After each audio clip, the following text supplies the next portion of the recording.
All right, welcome back. Welcome, Josh. Thank you. And you said thought we'd. This is Melbourne Cup week, the event that stops the nation. Apart from probably our lives, Josh, we're not really big into Melbourne Cup, but it is a big social event and for the Melbourne, the racing industry. And a couple of headlines took my attention out of the Financial Review. So one was the horse that did win, which was Half Yours, and Jamie Melham, the jockey, made history, the first female jockey to win the Caulfield Melbourne Cup double. So there you go, bit of trivia.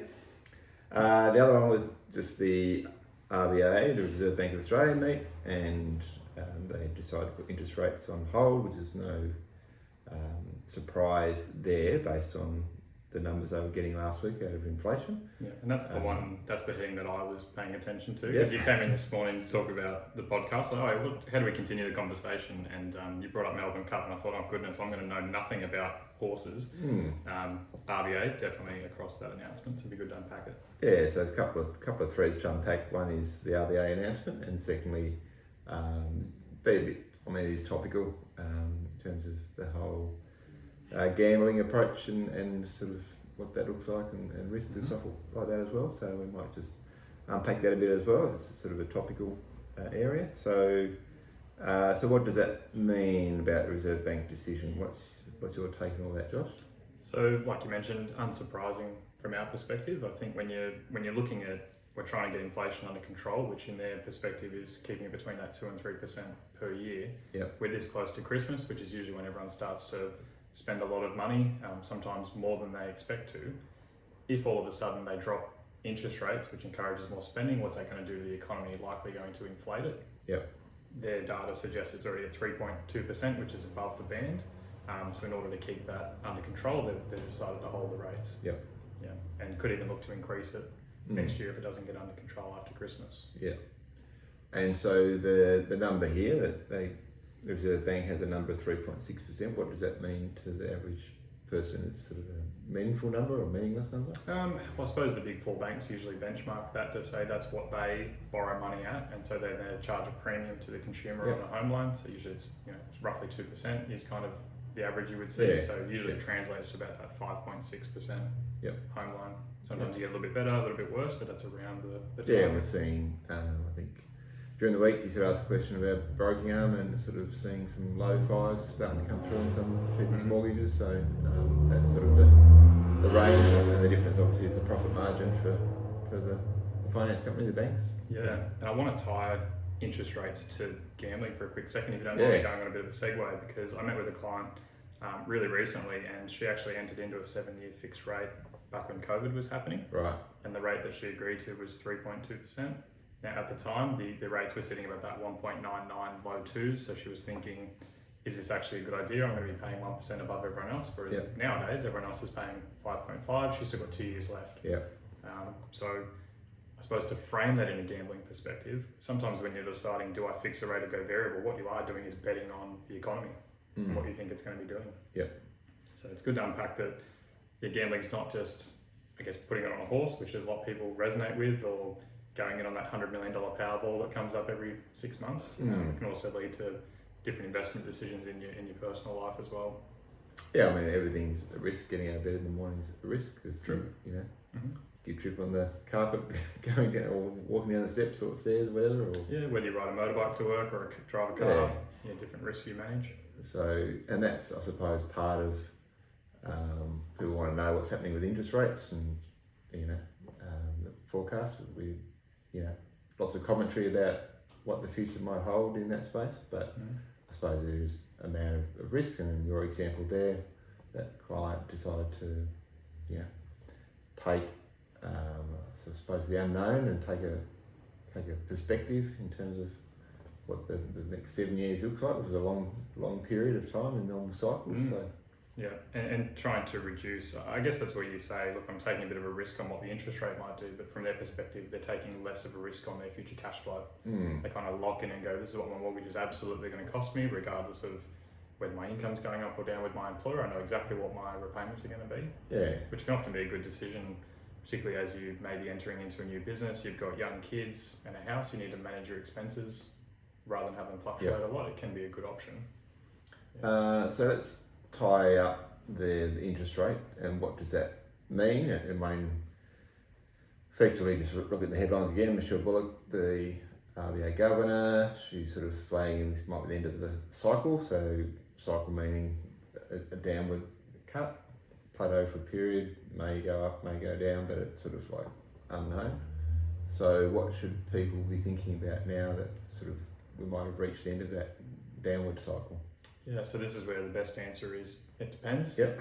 Because are we talking about a retiree who's looking at interest rates for fixed income or using managed income funds as investments, or are we talking wealth accumulators who have mortgages and are trying to cap that? Let's specify. So if I'm a first home buyer going into debt for the first time, what does that world look like now, I suppose?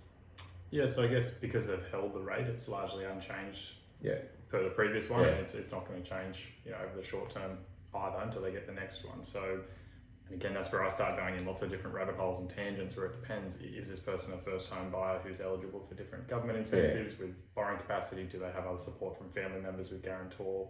It really depends on the amount they're borrowing, but you'd be expecting to pay around that 5.5% interest rate. So probably one of the easiest things to do if you haven't already reached out to a broker, and MDH Lending does have a good broker there that can run a borrowing capacity calculator and can type in, well, what kind of house do you want? What kind of deposit?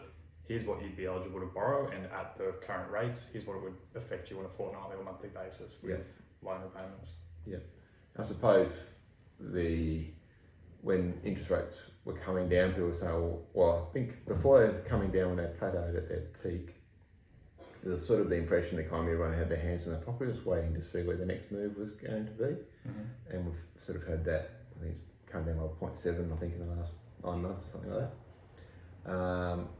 And then, so we might have reached the bottom of the curve. To me, you may just recalibrate your finances in alignment with where we are now. Like, in my head, don't sort of predict, if I saved another 1% on my mortgage for the next 5 years, I might overextend myself or whatever that scenario. I'm just thinking, well, the world we live in now, have a bit of just accept where we are, and that might be the new norm. Look, I think we are about that median level. Like Andrew and other advisors here, people would know. We kind of talk about interest rates being between that 5 and 6% is average. Anything under that, we think, okay, this is going to swing back the other way eventually, and if it goes above that, like it has previously, it's always going to come back down. But you'd expect it to sit roughly where we are at the moment. What that does to property prices, obviously when interest rates come down, that excites the market. As interest rates go up, oftentimes you might get a slight cooling of property, but also I guess you have people who also aren't selling, so that limits the supply of new property, which then can also drive up demand as well. So it's hard to predict where things will go, but to your question around a new home buyer, I think expecting this to be the new normal, and probably also for the average Australian out there, running a calculator that says what will happen if rates do go back up by 1%. Because if you've just got a loan in the last 6 months and think, okay, I can manage this, and if it goes down, I'm even better off. Probably playing the other side of the fence. What if it goes up? Should I start to live my life in a way that factors that in already? Should I start making repayments as if it's gone up? Because the benefits of that are I pay off my debt earlier, and if the rates do go off or go up, we've already established that habit. You have to significantly change your lifestyle. So that's probably just rounding off where we're at with our interest rate update, and I suppose extended out from a topical perspective. I was driving to work on Tuesday, Melbourne Cup Day, I think it was, and there was a little mini protest in the hometown about the gambling and what that impact that has. And I suppose we delve in the financial markets, which are risk, and then where in your mind is the difference between, say, betting on certain aspects of the future in a traditional sense, like backing a horse in Melbourne Cup, versus picking a winner in the share market, or backing an economist, or your client who's sort of beat the bank of their forecast was to say over the next 7 years interest rates will probably be at this level, and she's got a better deal. She's got a better deal. So Yeah, this is a tricky one because there's always layers to these things. So what you consider to be gambling is probably the first definition I'd start with, because most people do think Melbourne Cup, where $220 million gets spent on a single day on average just on gambling, versus I'm the occasional one who goes into a group Powerball at work. Yeah. If someone asked you a question on a questionnaire and said, "Hey Michael, are you a gambler?" maybe you'd tick no, but there's examples throughout the year where you do some form of gambling.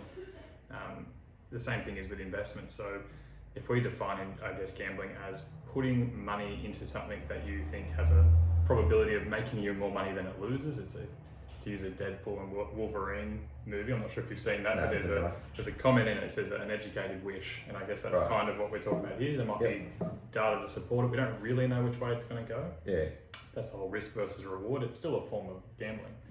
Because you can make that decision and then lose out. Now, within that, if we're talking investments, there's different types of investments I would consider more risky than others, or more forms of gambling. If you compare having a term deposit with the bank versus investing in cryptocurrency, I think you would agree there's a different risk profile or a different form of gambling in that. So just, I guess it's reframing when you are using your money as dry gunpowder to get a certain result, really taking a step back and going, how much risk am I taking, and am I just having a punt here? Is this actually gambling? Am I picking these really speculative things that, they probably will fail, but if I get 9 wrong and 1 right, it's going to 20x.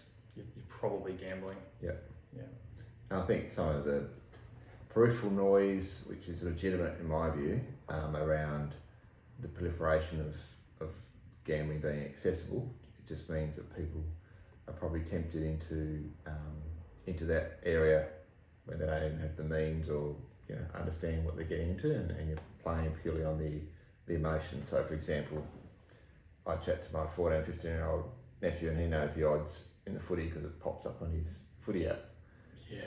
And you go, okay, good point. That's great, and you can teach them what the probability factor, which is both of us work in the maths world. We like the probability factors and anything to do with maths. But there's another world. I suppose Scott Papes always has an agenda, and I saw one of his articles the other week and talking about just this infiltration of the next generation, which is a societal issue. But I suppose when you see the ads like gamble responsibly, I'm not sure what that really means, but I suppose there is risk we manage, but you've got to stay in control. And I think the point for me is the emotions of it, and you see the TV ads or the pop-up ads on your feeds, and it's like gamble with your mates, and it's all sort of this hype, and you sort of like go into this different emotional state, and you sort of do come out of control. Whereas there's someone like, I don't know, David Welsh who owns Mona, he's made a whole business out of backing the odds and beating the odds. So there is an element of risk that's managed well, and I'm not advocating that model, but it's no difference to what you're saying with crypto versus term deposit. There's an element of risk versus reward in a whole range of different aspects. And again, summarised as an educated wish, you can have all the data, you can run the numbers, but no one knows exactly what's going to happen. Sometimes you can make a really good decision, but just the timing is off. And that can be the difference between a successful business or not, when you're taking that gamble, I guess, on security and stability. So there's layers to gambling, I suppose. That obvious ones are things like Melbourne Cup and Powerball. And to your point, I think as you get to a bit of financial struggle, you might see it and go, look, for $5 a week, I could have the potential upside of 20 million. So they see that as something worth continuing to pursue. And all of a sudden it's $260 a year, often more than that. These things compounding could have been used in other ways to give you a bit more certainty around that stability. So it is interesting, the psychology of... Or you've always said, little and often, it's sort of a strategy long term, that compound interest and stuff like that, which is where people can sort of shake up their finances versus, I'll double up, like for me with the office suite we had on Tuesday, I got an opportunity to get my second horse, and the second horse got second, so I won $10. So, and you get excited by it. You go, oh yeah, I got my money back plus a bit extra, and you can sort of feel the emotion coming through. Whereas, you can sort of see, well, someone's waiting for that big tap lotto number to come up or win big on something like that, versus the, I suppose the tried and true method is like put $10 a week into some savings plan, investment plan, save the money over a 20-year period with compound interest. it's worth a few dollars. So that's probably a good way to summarise. It would just be the impact of compounding on those decisions. It's obviously we think of compounding as always the positive impact of increasing something, but on the negative side, it's the little decisions we do consistently that are against you that lead to really drastic outcomes over time. Yeah. It's the mortgage that's not quite paid off at retirement. It's the not having the decision to put your kids through private school or going on that holiday, or if you can go on holiday, going business class versus not. There's all these little decisions. If every time you ate a hamburger you just exploded into 150 kilos, you'd probably go, I don't really want to do that every day. But you don't notice those little behaviours every single day over time. In the same way that if every time you ate a salad you had 6-pack abs, you'd probably eat a salad before every time you went to the beach. But it's every day, consistently, all those little behaviours that stack up. No, exactly right. So hope it's been useful in terms of both topical, in terms of obviously Melbourne Cup and the interest rate announcement, or it's still an announcement, even though nothing changed. I think it's an announcement. And then just, I suppose the other topic is the gambling and the amount of money that goes into the gambling industry and what the effect, and I suppose hopefully some tips about providing some frameworks about taking risks, but appropriately research risk in a non-emotive position for yourself or for your family or whatever. So and that's the thing. As a sounding board, always again reach out to your advisor, reach out to your accountant, have a conversation with people if it's something you're not quite confident in, just to help you with, I guess, that framework and talking through some options. So no, that was a really good one. I think for listeners to look out for, we'll likely do a Christmas one coming up on some spending and things to watch out for. What else can we expect to see over the next couple of weeks? Next couple of weeks, probably just wrapping up for the end of the year. It's something I think everyone gets busy and stuff like that. So it'll be just maybe a couple of reflections for the year we've had, and then start sowing some seeds of what people might want to think about over their Christmas break to New Year's resolutions. Not that I'm a big believer in it. It's more about what you said, just sustainable changes in behaviour. Sow some seeds in that space, I reckon. Good, excellent. Well, thanks for having me on. And, thanks. We'll see you in the next one. All right, see you guys.